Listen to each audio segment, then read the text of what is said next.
Oh, I didn't pick up the other stuff.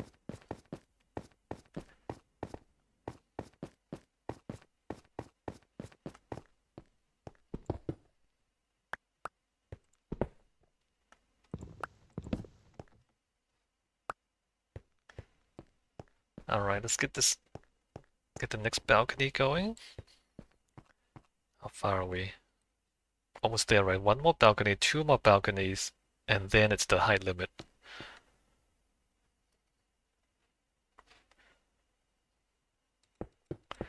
Won't finish it today, I don't think.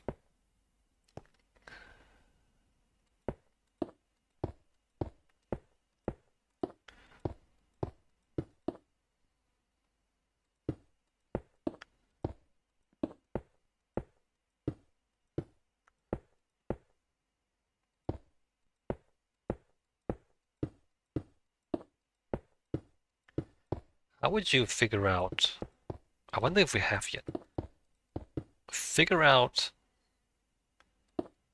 all the functions of the ants? Because how hard could it be, right?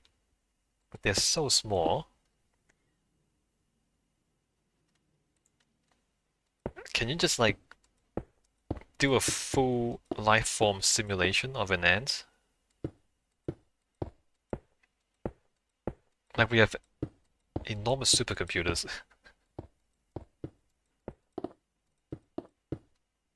Because science fiction talks about, oh, we can emulate the human brain.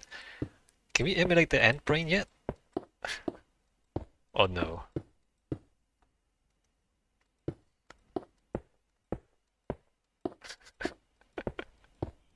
How many computers would it take to emulate the ant brain?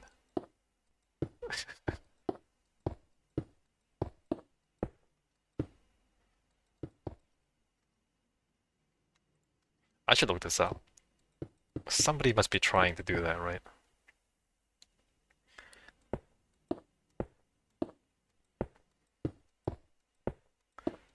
I have read papers talking about, oh, we emulated however many hundreds of thousands of neurons. Like we took a piece of a brain and we just kind of modeled the whole thing. Like you're never really sure how accurate those models are. And you're never really sure, like, do they actually behave the same way as the real thing? But an ant, you could test that, right? You could just like emulate the whole ant and test it.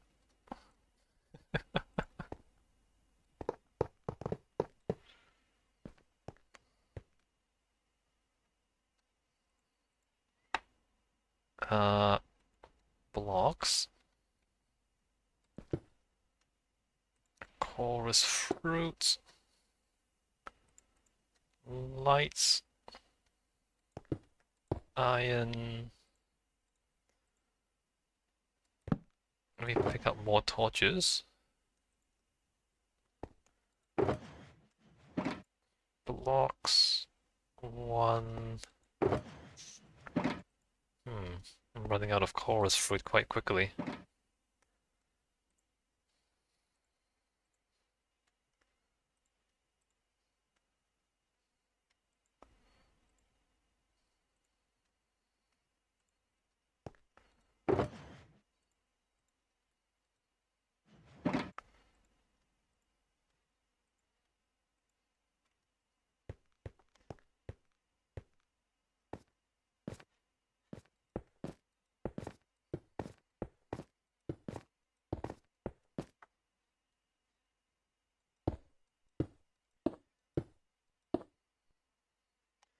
So the other thing is,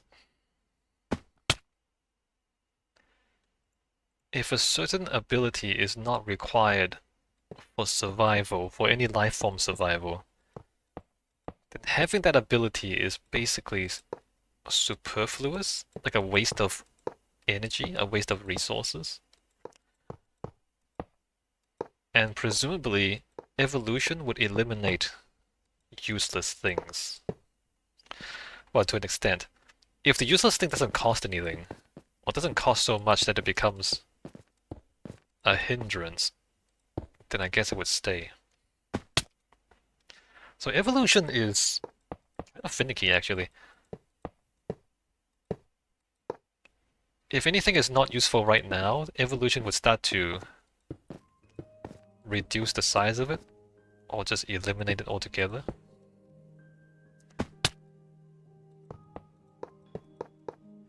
If we don't have modern medicine, right, we would just lose the appendix over time. The appendix being that little part of your intestines that sometimes gets you killed because it gets infected. And for some reason, the body doesn't have the ability to cure that infection by itself. Appendicitis just gets you killed. That's kind of unusual, and you imagine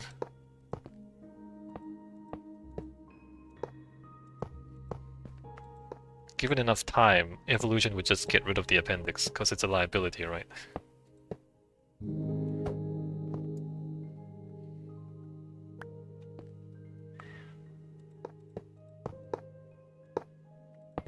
So what if intelligence is actually a liability for most animals? Because you have a bigger brain, but if you're not using the bigger brain, then the brain is just using up energy and not helping you. So you would evolve smaller brains if you didn't need it. You would just evolve smaller brains.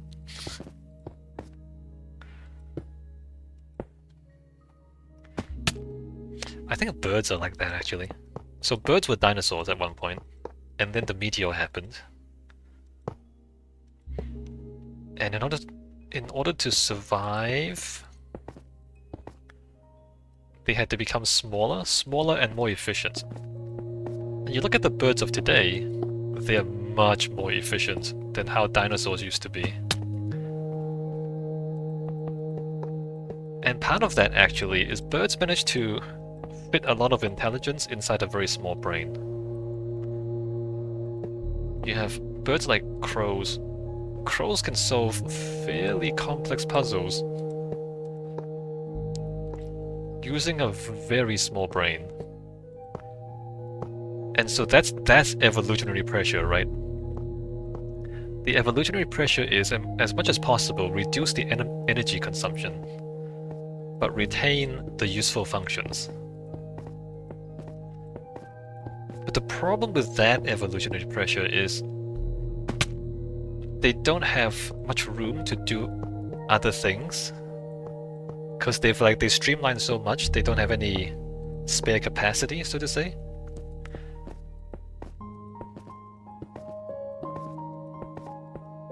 Like the human brain is unusually large, and we have an unusual amount of spare capacity, actually. Like, why are we able to learn algebra when we wouldn't need algebra to survive in the wild? Like, why do we have the ability to play Minecraft? Playing Minecraft, so we have spare capacity for some reason. And I guess we just started making use of it before evolution had time to evolve it out. Like, if we didn't use it, we would lose it. But we created societies and technology, and so that we made our own lives complex to the point where being able to master technology becomes useful for survival. So we did it to ourselves. We didn't have to be smart, but some people got smart for some reason, and then they made it more difficult for the dumb people. So now everybody is pressured to be smart. Because there's no other evolutionary pressures pressuring us to become smarter. It's only humans pressuring other humans to become smarter.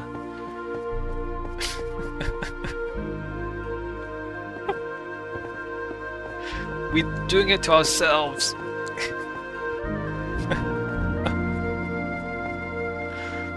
Mother Lover says, now I gotta wake up 5 days a week and punch a time clock for the man. Yeah, Yeah, why do we do that? We should just return to monkey, mother lover, and be happy.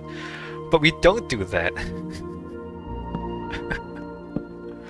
We make our lives unnecessarily complicated, and now that's the evolutionary pressure for humans to evolve a bigger brain.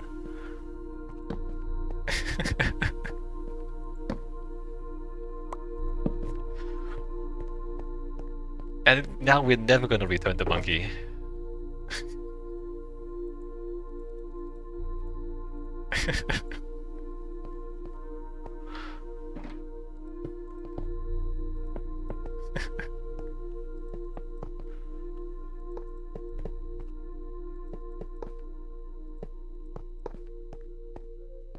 But that's unusual, right? That's not. It's strange that that happened. It's not something that happens to most other species. It is strange that it happened to us.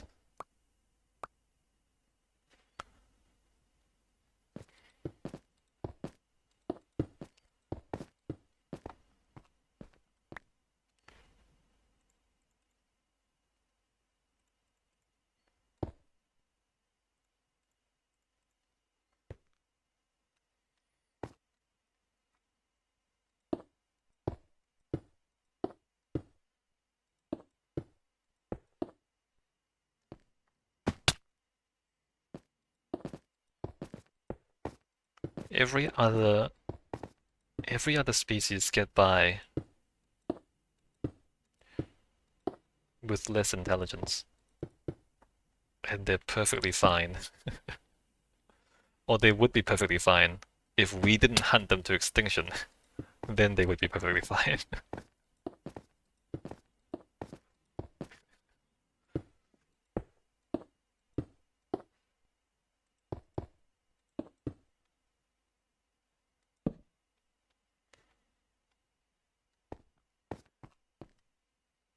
We do it to ourselves, and we're starting to do it. I mean, we're not starting, we've always been doing it to other animal species.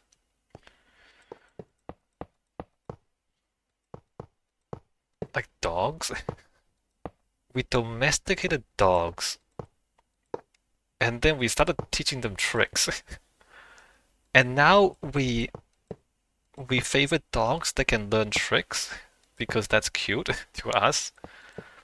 And so now dogs have to evolve brains. I don't know if it's evolution because we're doing it. We are breeding dogs to become smarter. Whereas they wouldn't, dogs wouldn't acquire those abilities if it weren't for us. We are making dogs become smarter because that's cute.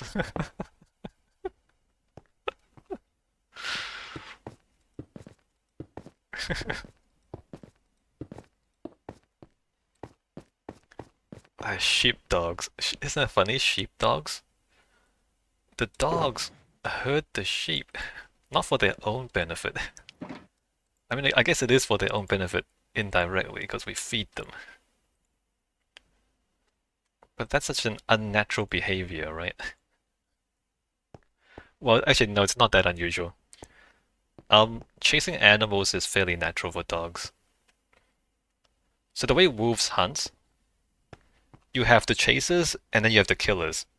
Like the small, faster ones chase the animals towards the killers, who then actually bring down the animal. So the bigger ones, the bigger, slower ones, they're the ones who bring down the prey.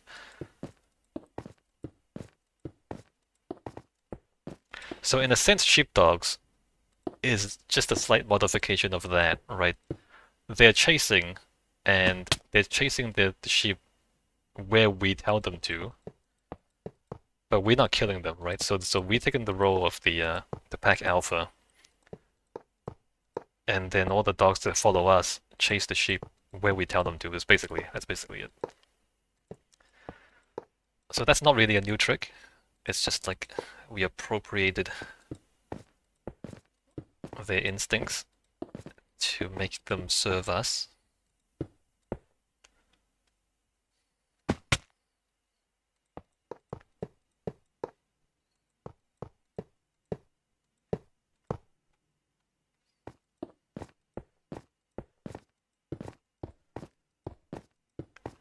then things like fetching the newspaper, that's not natural.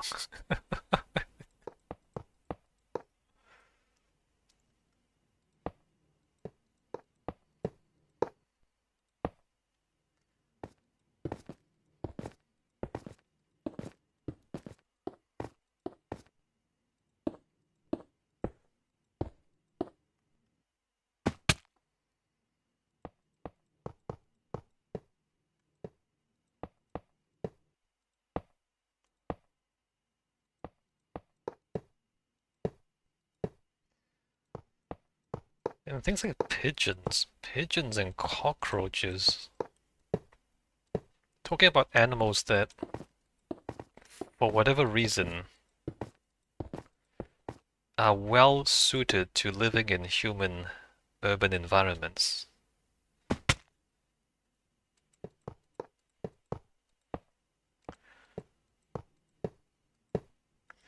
Like we're affecting the evolution, right? Because we've changed the environment they live in, and now they have to evolve to adapt to those environments.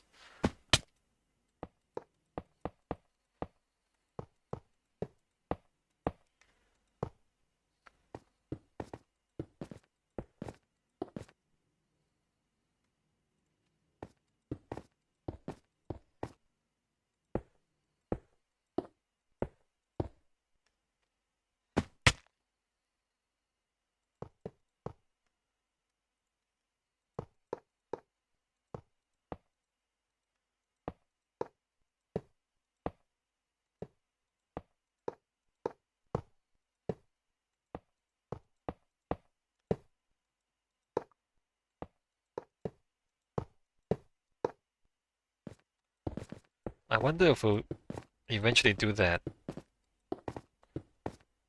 on other planets, because that's the science fiction thing. Like the science fiction stories often talk about ancient aliens affecting the evolution of humanity, and they're the ones that, for whatever reason, made humans more intelligent than otherwise. We might do that to other. I mean, I think we're already doing it to other animals on our planet. And maybe if we go into space, we'll do it to other alien life forms too.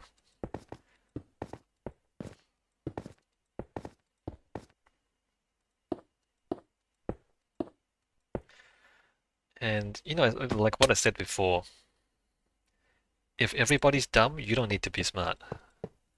But if somebody starts getting smart, then you need to keep up, otherwise they'll win and you'll lose.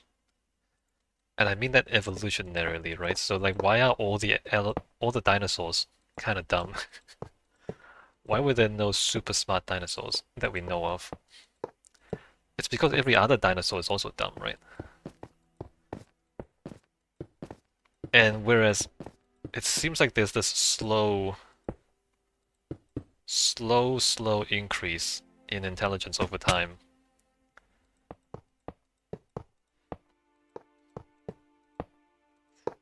Like, being a little bit smarter than your prey or your predator helps you survive. But being too smart, having too much excess intelligence, is a waste of energy. So then the growth in intelligence is slow.